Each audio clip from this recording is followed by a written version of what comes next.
కాలేయ సంబంధిత వ్యాధితో బాధపడుతున్న 8 నెలల చిన్నారి జ్ఞానసాయికి శస్త్రచికిత్స నిర్వహించేందుకు ఏర్పాట్లు జరుగుతున్నాయి. ప్రభుత్వ సాయం చేసేందుకు ముందుకు రావడంతో ఆ చిన్నారిని చెన్నైలోని గ్లోబల్ ఆసుపత్రికి తరలించారు. ప్రస్తుతం పాప పరిస్థితి మామూలుగానే ఉందని తల్లిదండ్రుల కాలేయం పరిశీలించిన తర్వాత శస్త్రచికిత్సకు ఏర్పాట్లు చేస్తామని వైద్యులు తెలిపారు. అయితే ఇందుకోసం 10 నుంచి 15 రోజుల సమయం పడుతుందని అన్నారు. కాలేయ సమస్య కారణంగా మెర్సీ కిల్లింగ్ అనుమతించాలని గతంలో జ్ఞానసాయి తల్లిదండ్రులు కోర్టును ఆశ్రయించారు. They make a diagnosis of biliary atresia. చిన్న భాగం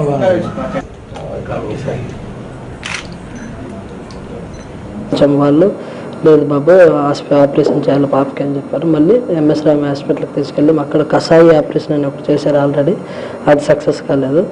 అందుకని వాళ్ళు డాక్టర్లు ఎన్హెచ్కి వెళ్ళండి, నారాయణ హృదయాలకు వెళ్ళండి అని చెప్పారు. అక్కడ వెళ్తే వాళ్ళు పాపకి లివర్ ట్రాన్స్ఫర్ ఖచ్చితంగా చేయాలమ్మా, చాలా అమౌంట్ ఖర్చు అవుతుంది అని చెప్పారు.